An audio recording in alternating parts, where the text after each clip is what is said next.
I want to thank the American people for the extraordinary honor of being elected your 47th president and your 45th president.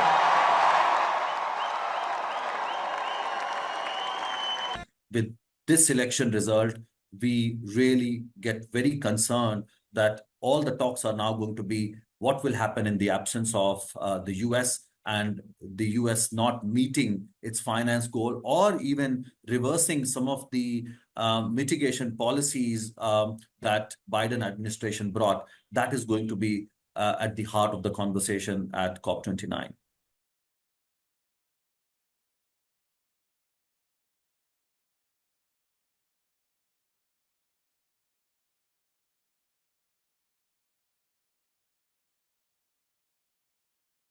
So finance happens to be at the core of COP29 climate conference, but then there are other topics which are going to be important. For instance, last year we got a historic agreement on transitioning away from fossil fuels, and there are still discussions on how do we now implement that decision, be it tripling renewable energy or doubling energy efficiency. We have not been able to get any hint from, again, developed countries how they are going to adopt those targets domestically and provide resources to developing countries. Similarly, money for adaptation to help countries prepare for climate impacts is not coming through.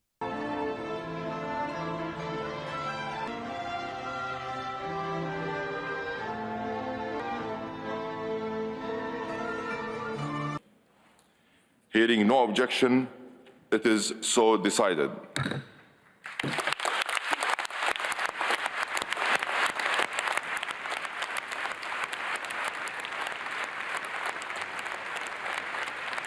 There's going to be some crucial points of negotiation in COP29. It's the finance COP. The finance COP defines the pace of action. It's kind of hugely important.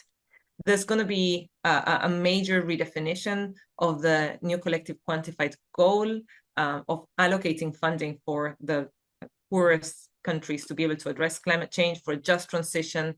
So there's going to be very important points of negotiation. They're very challenging points of negotiation. When you put money on the table and allocation of budget, that gets into a lot of very tense discussions.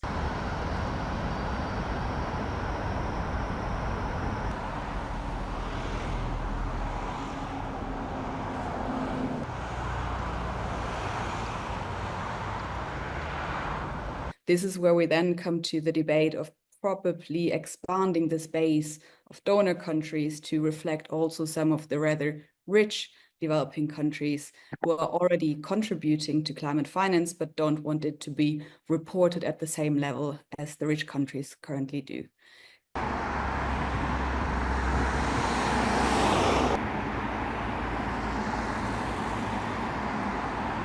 If we look back to when Trump was last elected, we had the COP in Marrakesh right after. We saw a lot of uncertainty and concerns for the first hours, and that's natural. We see that again now. But afterwards, you saw countries coming together again and really being keen to negotiate the outcomes. So even this year, now that we have the result already, I expect a lot of leaders to actually step up and say, and feel the need to clearly distance themselves from the climate denialism that he talks about and projects.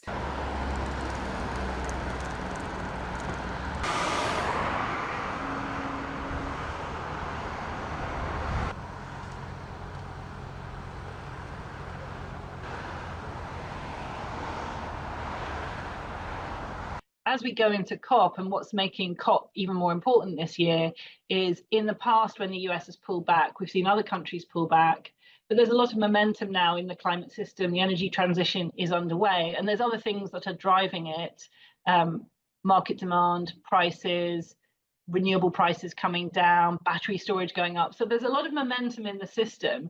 And I think what we don't know is how other countries are going to respond. So the big thing is going to happen at COP when we start to see other countries coming out. They've got time to think what they're going to do, and we'll see and get a temperature take at that point.